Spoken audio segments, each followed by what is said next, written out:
Hi, I'm Jessica, and when I'm not drinking all the coffee, watching Razorback sports, or hanging out with my family of boys, it's my passion to help elementary music teachers just like you find your unique teaching style. My goal with this podcast is to share helpful tips, strategies, and to give you the motivation you need to gain momentum in your teaching so you can continue being the music teacher rock star you already are.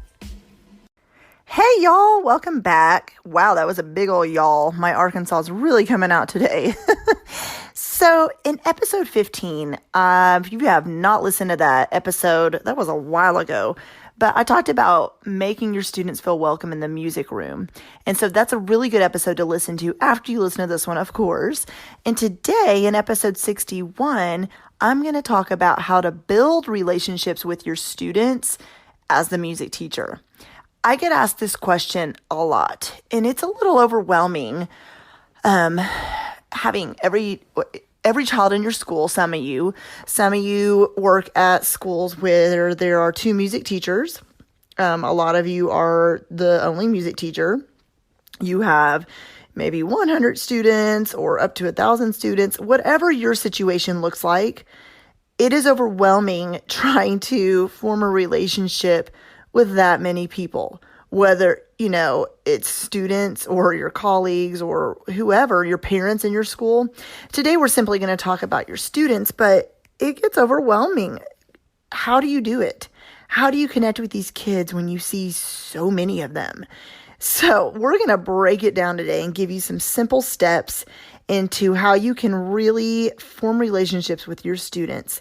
And also I want to mention there's a blog post that goes right along with this that is in the show notes, or just simply head to my thedomesticmusician.com and the search button at the bottom of my website. If you just type in relationships with students or forming relationships with students, you'll see the blog post that kind of correlates with this podcast episode.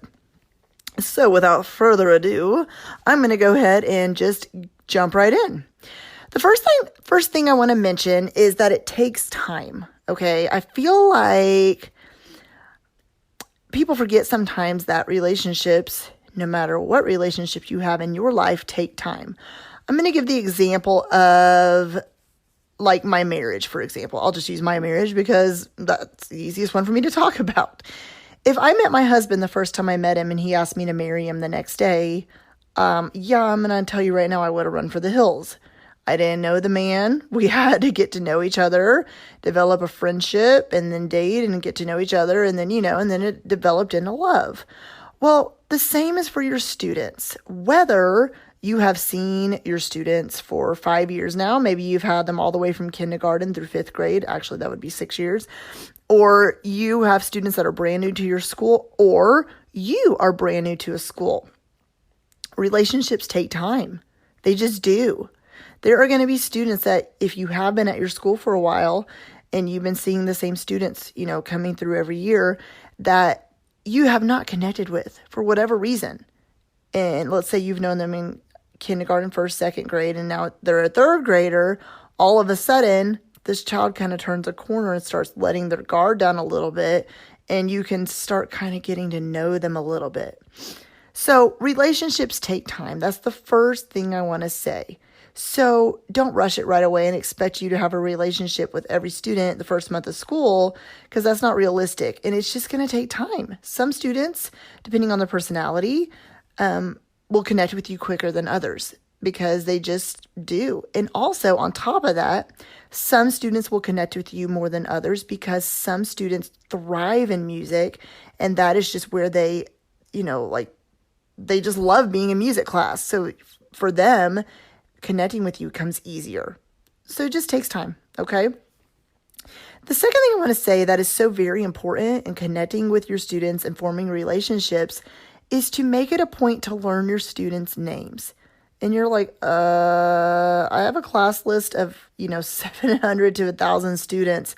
How in the world am I supposed to learn their names? I promise you guys it is very possible. And just like we just talked about, it takes time. Learning the names takes time. So the easiest way to do this is to have, the printed off class names. What am I trying to say? class list, there we go, with the names on it at, your podium or whatever you use at the front of your room. And each time you have a different class come in, turn to that page of that class list and maybe put the kids in order in rows on the floor, whether you use sit spots, risers, whatever. If you just have them sitting on a carpet, have them sit maybe at first according to alphabetical order. So you can just go, okay, first name's here, second, third, fourth, if that's easier for you. Or you can make a seating chart, and then you'll learn. Back to it takes time. It takes time to know your students and their personalities and who can't sit by who and those kind of things. But once you have your seating chart, I would suggest using pencil because you'll need to erase and move kids around from time to time. But put, wherever they are, all you have to do is look down and read that student's name, what spot they're in.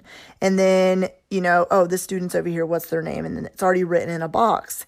And so the more that those students come through your door, eventually you're just going to slowly start learning their names. Just like anything, when you're having to memorize something for a test, you can't memorize it right away. It takes time, but eventually you know it. Or the musician side of you. Let's think back to college when you had to, for your final exam, for your jury, if you know what I'm talking about with jury, that's what they called it at my college, where you have to memorize like an hour's worth of music. There's no way you could memorize that music that quickly, right? It took time. And so what I'm trying to get at is, yes, it is possible to learn your students' names. Just make a seating chart or go by the class lists that have the names on them and just slowly, maybe your goal is to learn 3 names each time you have that class.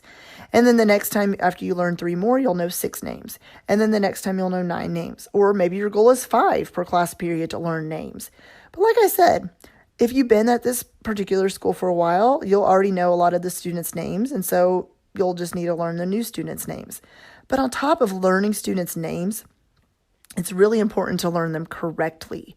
Don't just assume that you know how to pronounce a certain name. Ask a student if you don't know how to pronounce their name before you say it wrong. It's really important to them that you know how to say their name correctly because it shows them that it's just a little step in showing them that you care about them. Yes, even as little as knowing how to say their name correctly matters a lot. So the next thing I want to talk about is to have something which I call a talk to me box, okay? Other teachers may call it different things, where basically all it is you could even use a shoe box, like the students decorate them for Halloween. To put Valentine's Day to put their Valentines in. And so you can use a box like that in your room. Maybe you put it at the front of your room wherever you keep your Kleenex and hand sanitizer. A lot of times you put that by the door. And all it is you put some paper next to it and maybe a pencil or a few pencils. And the students can leave you any kind of note because you're not going to have a lot of time to talk to them. You're the music teacher. You don't see them very often. And so if they have something they want to say to you or a question they want to ask or even just a dialogue they want to start back and forth, they can do that. They can just, maybe you have in your procedures, you have set up, they have 5 minutes when they come in, they have 5 minutes when they leave. So it's not constantly kids going to that box all the time to write a note, right? But yeah, and so that's just an easy way for the kids to communicate with you. And you take these little notes out and you can read them, whether it's negative or positive feedback, questions that are asked. And then you can even tell the student, in person next time you see them, or write a little note back and you just hand it to that child when they come into music. It's like a simple way to communicate with your students and to build relationships that is not just based on music education, but is based on you getting to know them and them being able to feel comfortable having a dialogue with you and being comfortable leaving you a note, whatever it might be.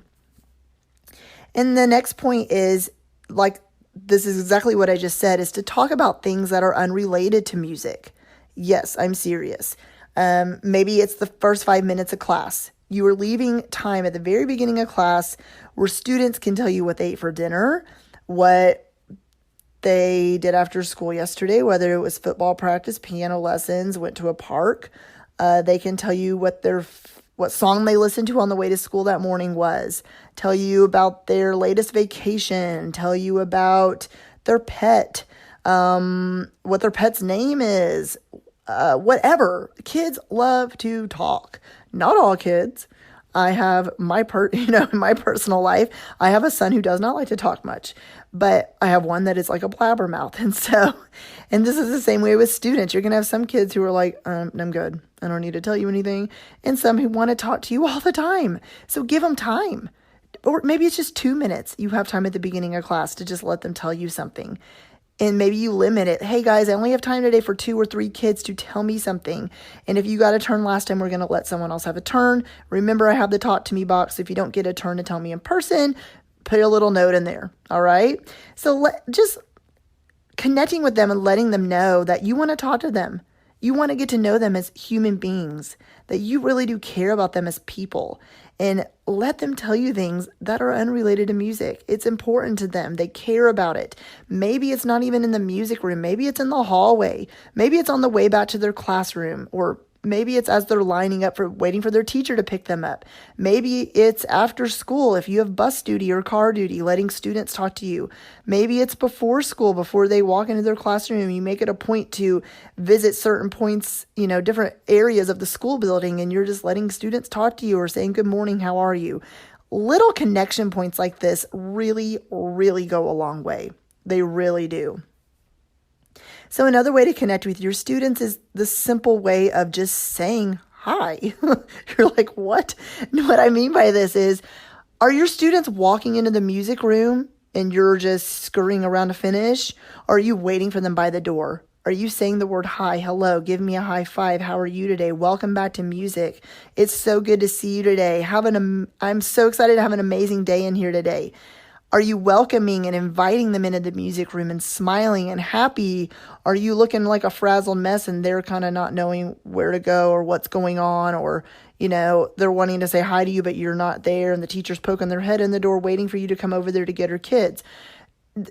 Welcoming them into your classroom, setting that tone for how the class time is going to go during that 45 minutes to 1 hour or 30 minutes, however long you see them class period, really, really works well. It works really well just to say the word hi. And on top of that, I want to mention that my next point is realize that some days it's okay to not teach music. And I have touched on this in previous podcast episodes.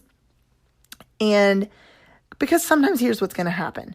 Your students will bring in things that happened at recess or the lunchroom, or maybe you're getting them right after PE if you have a weird, I don't want to use the word weird, but it is kind of weird rotation where maybe they have a couple different activities like that in a row, or specials classes or whatever they call it at your school. Whatever it is, sometimes these kids are going to carry issues from some other place in the school building to your room. Or on top of that, they're dealing with stuff a lot of times in their home life that you don't even know about. And I'm very, very passionate about this because, not going into too much detail, I as a kid, dealt with a lot of issues in my personal life at home. And so I have a really big heart for this. Kids bring stuff from home that they're just carrying so much on them sometimes. And so sometimes I've been known to, hey, there's a teacher's assistant walking by, or, maybe there's someone close by that you can just pull in your classroom for even 2 minutes to go in the hallway without having this child, you can just tell is just down and something's up without them needing to tell you anything, because maybe they need to talk to the counselor, just say, hey, I just want you to know I care about you. And I can tell something's bothering you. If you need to leave me a note in the talk to me box, feel free to do that. Or if you just need a hug right now, I just want you to know that I care about you, and whatever you're carrying right now, I see it and it's okay and I'm here for you. Sometimes just those words enough, let them know that you care about them. Kids really do a lot of times bring so much to school, and it doesn't matter what school you work at. It doesn't matter if it's the most, prestigious neighborhood in your whole entire state. That a lot of these kids still have issues you do not know about, I promise you. So when I said it's okay to sometimes stop teaching and come back to a lesson, if it's a whole class issue, or you can tell there's something you can tell the environment in that particular class is not what it usually is. There's something there. There's some eyes, darts being shot across the room to other kids, or there's, like you can hear these mumbles and, little snickers of laughing or whatever it is. Sometimes you got to just stop. Say, listen, there's something going on in here today. I am not sure what it is. It was brought into my room and we need to deal with it. Because what's going to happen is if you keep teaching a lesson and your students are still not present, they're physically there, but they're not mentally there. Yeah, you may get through the lesson, but are they really listening?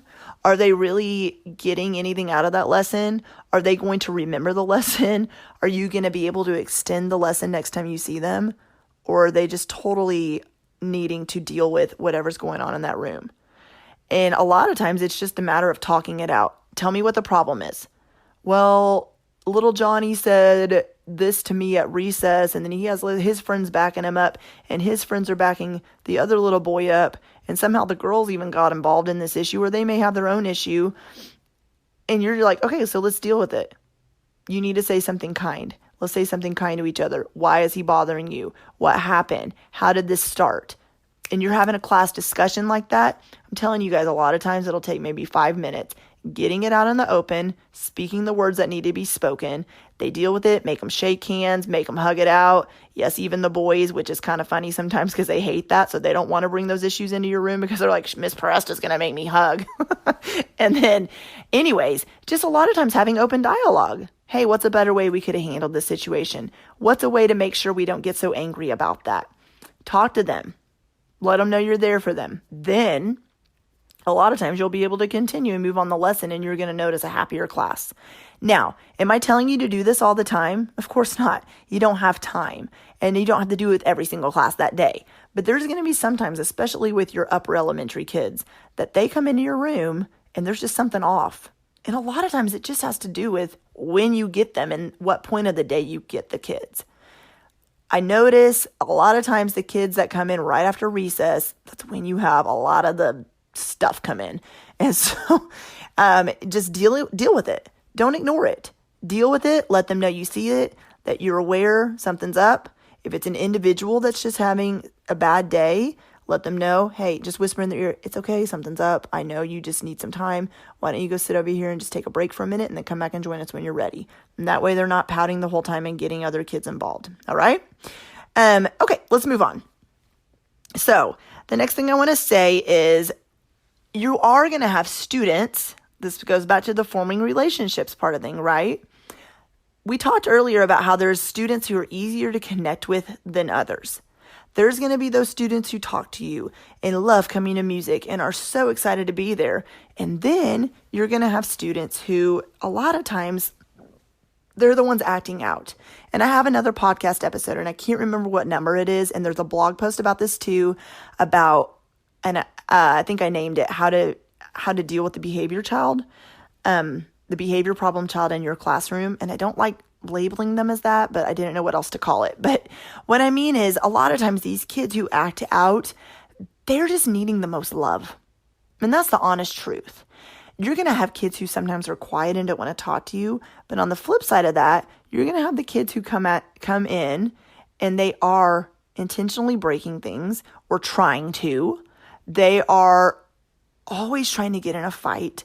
They are threatening you sometimes with their words. Yes, all of this has personally happened to me, so I can attest.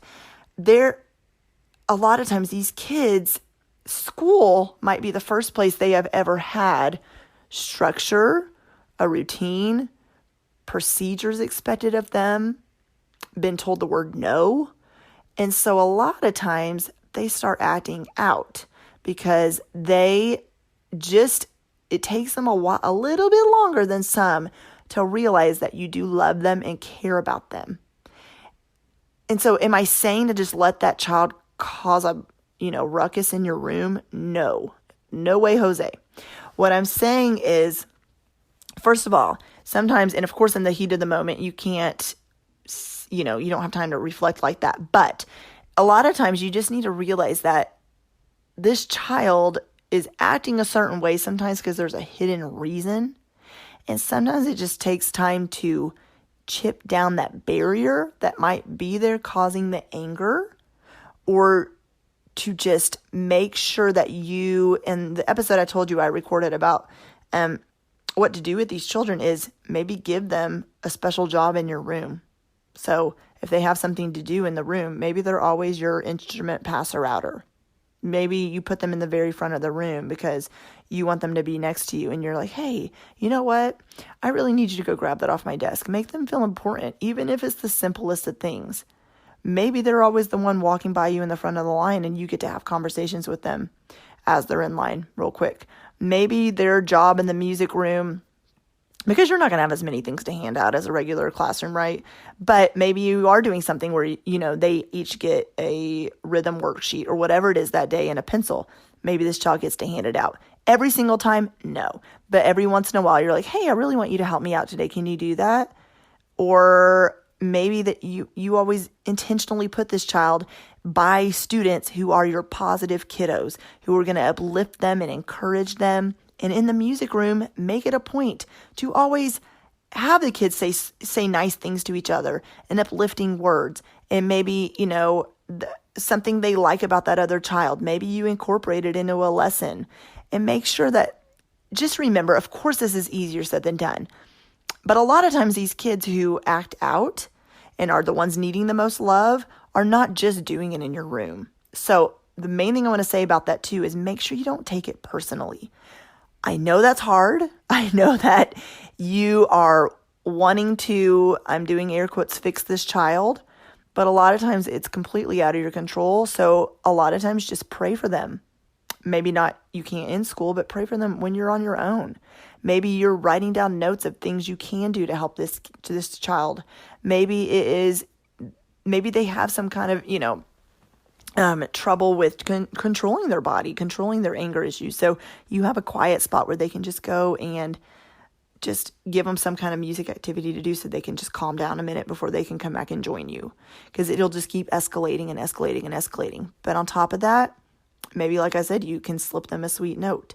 Maybe it is just even giving them a sticker. They have to earn their own reward. Their personal reward is getting a sticker. And if they get enough stickers on their own little chart that you've set up their own little behavioral reward system for just that child, then they get a certain something. Okay. So brainstorm about that on your own. But I mainly wanted to say is remember that a student acting out might just need the most love. And it's hard to see that, especially in the moment when you have a child acting that way. But what usually ends up happening, not usually, but this has happened to me. If I keep on that child and I am consistent and I am loving and I am caring and I keep not giving up on them, you'll notice like a turnaround. It might take a few months. It might take a year or two. But this child ends up maybe sometimes being one of your best students, or being a child who comes and apologizes to you, and they end up knowing you love them and they want to do right for you. And that's happened so many times. Don't give up on them, okay? So let's talk about other ways to form relationships with your students. Maybe you eat lunch with the kids sometimes. I know that's the last thing you want to do some days is you're like, listen, I get like a 25-minute lunch break and I need that time to just be or talk to adults. I've been with kids all day. I want to have adult conversation. But maybe it's not all the time. Maybe it's just once every 2 weeks you pop in the lunchroom. Maybe it's even just the last 5 minutes of your lunch break just to say hi to whoever's in there. Maybe you make it a point to go out to the playground every once in a while and just shoot basketball with some of your kids. Maybe it's, I don't know, just different ways like that where you lunch or breakfast, if you have breakfast in the classroom, or maybe it's showing up at some of their class parties when they have them and just pop in your head and just say hello. That means a lot to them to see you outside of the music room. They just get so excited. Think about those times kids have seen you at a grocery store even. And first of all, I think all kids think teachers live at school, right? And so when they see you even at a grocery store, then they're like, oh my gosh, she buys groceries just like I do. So just make it a point to have them see you, whether it's in the lunchroom or not, different places beside the school building. And 2 more things. The second to last thing I want to say is care about what your students care about. So we talked about that already, to talk about things unrelated to music education or like dinner and things like that. But also make it a point to care about the music your students care about. There is a lot of kids, I feel like, who think, the music that they like doesn't have anything to do with music class. They kind of like don't feel like you care about their music. They think like if they like hip hop or country or pop music or whatever else it is, they don't feel like they can relate to you in that aspect. Okay. So making it a point sometimes to say, hey, who do you guys like listening to nowadays? And they're looking at you like, what? And then, and then you have a conversation around it. One of my favorite things I ever did with my students was the very last week of school, one of the last days of school. Beyonce had at that time a dance she did to move your body. And the whole school, every single class, I worked with them on it. And we did that. We surprised, and well, I'm sure a lot of the kids had like spilled the beans already, but we surprised everyone at one of the like field day. We had everybody come in and we surprised them and did the dance together, all together. Now doing that with my kids, that was obviously at the end of the school year, but they loved it because it was a song that they could relate to. They all loved Beyonce. I worked in a very urban school, and they loved that I did the dance with them, because it was just so much fun. So don't be afraid to listen to this, or like or talk about the music that your students connect with and like to listen to outside of the school building, because you need to, let them know that music is music. When you're listening to music, hey, did you identify rhythms in that? Did you know that that music has steady beat? Did you know that they wrote it with a song first? Or before they put words to it? And then just talk about it. Hey, did you notice that the order, the way the song goes? Did you pick out the chorus? Do you know where the verses are? And then they're like, oh, wow. Then they're going to realize, I didn't know I could do that to the songs I listen to as well. Make sure you talk about things they care about when it comes to music as well. And the last thing I want to say is, we already talked about you can say hi and welcome to the music room, but positive reinforcement with your words really goes a long way. So even if it's in the middle of class time and you're, maybe there's one of these kids who's not one of your biggest participators, or they're just kind of like ho-humming through the motions of a song or a different movement activity or folk song you're doing, folk dance, and you see them really participating that day. Obviously don't embarrass them, because a lot of times if you call those students out for doing something good, they're going to be like, oh, and they're going to shut down because they don't want to be called out. But maybe you're just like behind their back whispering in their ear, you're doing a great job today. And then you see them smile and they carry on and nobody else knows what you said to them. It's positive reinforcement, you guys. It goes so far. Or maybe it is that class that had a hard time and you had to stop class time to talk to them. And the next time they come in, they're doing an amazing job. And you're not only getting through your whole lesson you had planned, but you're finishing up the one you didn't finish the time before, because they're just on it that day. And you're telling them, you guys are doing amazing. We are doing great teamwork in here today, and see how much we can get done when we all, cooperate together as a team and we're not in here fighting. And just positive reinforcement with your words. Make sure you stay an encourager. Make sure you stay positive. Make sure if the students are driving you crazy, they don't let you see it. Make sure if you have a student that was really hard and you feel like you're driving home crying that day, just save it, bottle it in, turn around and, make a face to yourself if you need to, without them seeing that they're getting to you. Positive words go so far. They go so far. You might be the only positive words of encouragement that child has heard all day or all week. You never know the difference you're making in these students' lives. You really don't, because you can't see it right away sometimes, but you are planting seeds that you don't even know about. And the more positive you are with these kids, the more they're going to want to do what you want them to do in music class. They are going to want to participate. They are going to be so excited about coming to your room. And it's not just because it's about learning music, but it's because of you, because they connect with you. They're excited to be there. They love the way that you make them feel, and that, inside they get so excited to hear those words of positive encouragement. And then they get excited about what they're going to learn that day. because you are positive and excited and happy to be there, which makes them feel the same way. Does that make sense? Think about you. Maybe we're going to go back to college for a little bit. So whether it was last year for you or 20 years ago, think about those professors. Think about those different classes you were in and you didn't want to be there sometimes because they just were like robot, or they were constantly negative about everything. But on the flip side of that, or even think about your elementary teachers or your middle school or high school teachers. It doesn't have to just be college. Think about those teachers you had who were positive and excited to be there and were encouraging to you. Those are the teachers you remember, right? And so that's what I'm trying to say. Positive reinforcement goes a long way. So let's wrap this up real quick because I said a lot. So I'm going to quickly go back through everything since there was a lot said. Okay. But a lot of these will be this will be in the show notes as well. Okay. And that blog post I talked about on top of that. So relationships take time. Number 2, make it a point to learn your students' names. Number 3, have a talk to me box in your classroom or whatever you want to call that. Number 4, talk about things with your students unrelated to music. Number 5, make it a point to say hi and to welcome them. Number 6, some days it's okay to stop teaching and come back to that lesson if it's a whole class thing you need to deal with. Number 7, show them you care more about them than just teaching music. Number 8, remember that the students acting out might be the ones who need the most love. Number 9, make it a point for them to see you other places than the music room, whether it's the lunchroom, breakfast time, class parties, wherever that is. And number 10, care about what they care about when it comes to their music they like. And number 11 is positive reinforcement with your words go a long way. So with that said, don't give up on forming relationships with your students. You can do this. I promise you, you've got this. You are a unique teacher with a unique perspective and a unique classroom.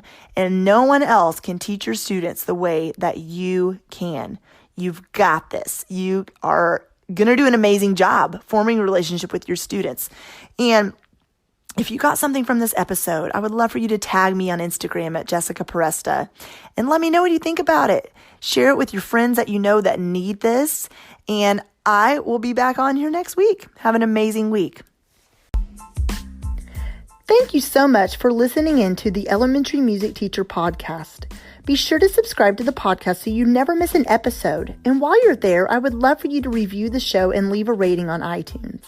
To find out more about how I can help you gain momentum in your elementary music teaching career, head to thedomesticmusician.com where you'll find free downloads, courses, the blog, and so much more.